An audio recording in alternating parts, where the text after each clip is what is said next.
Welcome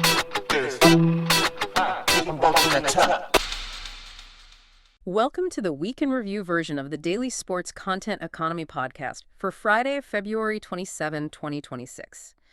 We created this podcast specifically for alternative and Tier 2 sports leagues, teams, competitions, and the athletes who compete in them. We just got out of a meeting with Bryce, and he wanted us to share what should be top of mind for today as you navigate the day. And honestly, top of mind almost feels like an understatement this week. To pull together the insights for today's deep dive, our team analyzed a grand total of 76 articles and newsletter references. We are talking about a massive stack of information. It really is a mountain of text. And just to give everyone a sense of the scope before we really jump in, we're pulling from the heavy hitters, places like Sports Pro and The Athletic, digging into the Sports Business Journal, but also getting deep into the tech and creator weeds with sources like AI Breakfast, Profluence, and the business of YouTube. Right, exactly. And our mission today is pretty specific. I mean, we aren't here to just read you headlines. The goal is to translate these massive high-level industry shifts, specifically in media rights, the creator economy, and AI, into immediate, actionable, to-do items. Yeah, so if you are running a race organization, managing an up-and-coming league, or if you're an athlete trying to make a living, we are going to tell you exactly what you need to do before you go to sleep tonight. Let's start with the money, because the numbers we are seeing projected for 2026 are staggering. Yeah, Sports Pro cited a forecast from Ampere Analysis, and they are projecting that streamers are going to spend $14.2 billion on sports rights in 2026. $14.2 billion. And here's where it gets fascinating and vital for our listeners. We aren't just talking about dedicated sports broadcasters anymore. The Ampere Analysis data shows that generalist streamers, you're talking Amazon, Netflix, Disney, Plus, all of them, now represent 44% of that total outlay. They're effectively swallowing the market. And I think the natural reaction for a smaller league or a niche sport is, well, that's great for the NBA or the NFL. Amazon isn't writing me a check. But that is the completely wrong way to look at it. See, these generalist streamers have a very specific business problem right now. They have these massive subscriber bases, and they have the big marquee events, but they have huge gaps. Right, they're fighting churn. Exactly. They need what we call shoulder programming. They need content to fill time zones where absolutely nothing is happening live on the big channels just to keep people from canceling their subscriptions. Sports Pro highlighted that while Amazon is dropping billions on the NBA, the same economic model applies to niche sports that can deliver consistent live content. So they are incredibly hungry for volume to just fill the pipes, and we are seeing the big players react to this shift in control too. Sport Business reported this week that the English Premier League launched a direct-to-consumer streaming service in Singapore. Which is a massive signal. The EPL is effectively saying, we don't just want to sell our rights to a network. We want to own the customer relationship directly. It's a total move toward vertical integration. But the beauty is, for the Tier 2 and alternative sports world, the barrier to entry to doing that yourself has never been lower. Production 360 had a piece of news that I thought paired perfectly with this. Pixelot just secured $35 million in funding. Yes, that is critical. For those who don't know, Pixelot is automated production technology. It uses AI to track the ball or the action without a human camera operator. Which means the tech is getting better and drastically cheaper. It basically eliminates the main barrier for broadcasting youth sports, Tier 2 leagues, or local endurance races. Right, so let's translate this combination of news. We have streamers desperate for inventory, and we have automated cameras making production cheaper. If you are running a regional rugby league or a mountain bike series, what does this mean for your Friday to-do list? You need to stop waiting for a traditional TV deal. The streamers need inventory right now. So for leagues and teams, your job today is to build a rights-ready inventory map. A rights-ready inventory map. It's a simple document. You list your next 12 months of fixtures, and then you tag which ones can be produced using low-cost automated production, like Pixelot, and which ones are your premium events. And then you package this as time zone filler or shoulder programming and pitch it to regional streamers or fast channels.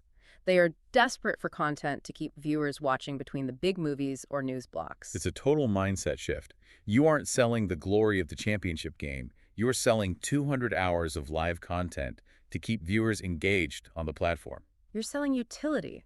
And for the athletes listening, they can't exactly sell hours of fixtures, but you are part of this inventory. Exactly. If you are a racer or a competitor, you need to package your content. Don't just post random clips. Create a consistent live or highlight format. Your specific to-do for tonight is to create a one-page creator plus competition media kit, Show your event challenger, show your audience data, and have it ready to pitch to these platforms. You aren't just an athlete anymore, you're a content supplier. which actually segues perfectly into our second segment. The definition of an athlete is fundamentally changing. Sports Business Journal had a headline this week that said, media companies must embrace the era of athletes as creators. That is a total paradigm shift. It used to be that an athlete was just talent. You hired them to wear a logo, hold a sports drink, or appear in a commercial. Now advertisers want to own the athlete's presence across everything, broadcast, social, and this new style of creator video. And we are seeing this play out at the biggest events in the world. Digiday had a fascinating report on the Super Bowl, describing it not just as a football game, but as a brand trip for creators. Like those influencer trips you see in the beauty or travel industry. Exactly like that. Brands are now treating sports events the exact same way. Yeah. They aren't just buying 30-second TV spots anymore. They're flying creators out, building on-site activations specifically for them to film content. The creators function as real-time media channels. And the big agencies are staffing up for this reality. Marketing Dive reported that Publicis has launched a new unit called Influential Sports, and the stat they dropped is wild. 70% of fans follow creators for sports content. 70%. That number is the whole ball game. If 70% of the audience is there for the creator content and you are a league or a team, you have to adapt your contracts. The eyeballs aren't on the scoreboard, they are on the personality. So let's get to the translation. What does this athlete as creator era mean for our listeners today? For athletes, it means you need to formalize your role as a content studio. The days of just training and racing are over if you want to monetize. Your to-do is to define and own series. Maybe it's race week logs or rugby skills in 60 seconds.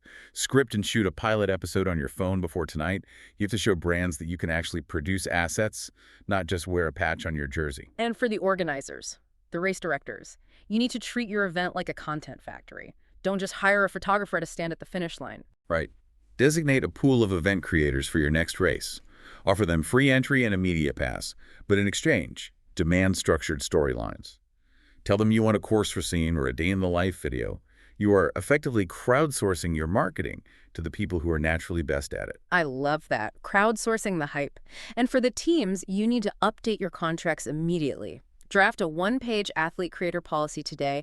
You have to clarify revenue sharing on co-produced content. Because if a sponsor comes to you and wants a creator campaign with your star player, you need to know exactly who gets paid what before the deal is even on the table. Preparation is everything. Now let's shift gears and talk about where the sponsorship money is actually coming from. Because it's not just the usual consumer brands anymore.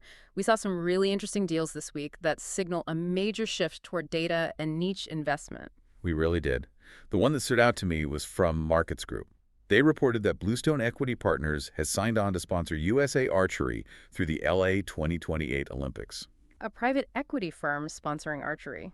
At first glance, that seems completely random. It does seem random if you only think of sponsorship as selling consumer goods like soda or cars. But it's actually highly strategic. This signals that the financial sector is deeply interested in smaller, stable properties with long-term horizons. They love the 4-year Olympic cycle because it is predictable. It suggests that if you are a niche sport, you don't need to chase the trendy consumer brand. You might find much better luck with a PE firm or a B2B company looking for stability. Speaking of B2B, The Athletic reported that Chelsea FC signed a shirt sponsorship with IFS, which is an industrial AI company. Right. IFS isn't selling sneakers. They do complex logistics and supply chain software.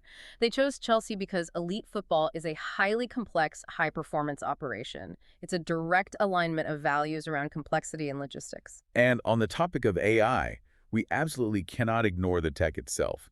AI Breakfast had a big update on Google releasing Nano Banana 2. It is such a ridiculous name. It really is. But along with that, AI Breakfast also noted that Perplexity is launching a $200 a month computer agent. The names might be funny, but the implication is incredibly serious. Enterprise AI costs are collapsing. Right. These agents from Perplexity can handle complex workflows, autonomously research, coding, planning. It's not just a chatbot answering questions anymore. It's essentially a digital worker. So how do we translate this mix of private equity, industrial AI, and autonomous agents into action? First, for leagues and teams, you have to look beyond consumer brands. If you are a complex sport, think triathlon, sailing, anything with heavy logistics pitch, B2B tech or AI companies. Use that Chelsea and IFS deal as your case study. Your to-do tonight is to build a target list of 10 industrial or AI brands. And for the competitions looking for that bluestone money, use the USA Archery model. Package your rights in multi-year cycles, specifically aiming through 2028.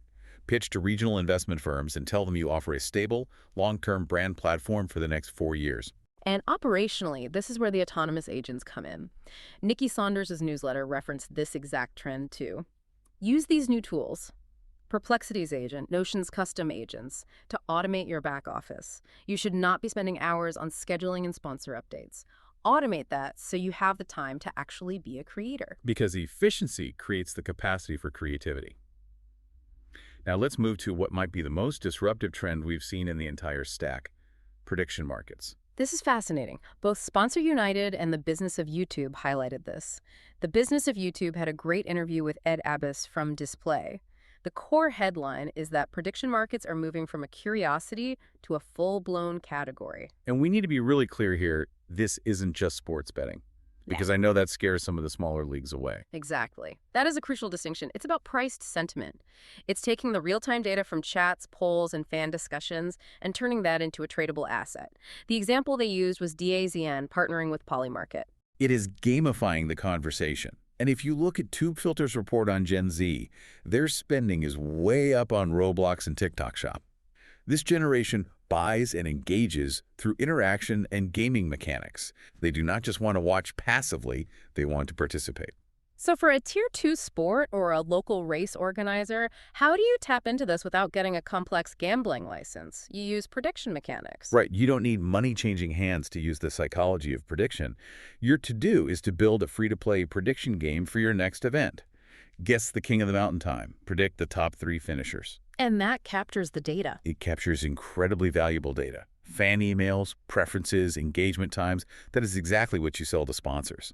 And for athletes, set up a simple prediction poll on Instagram or YouTube for your next competition.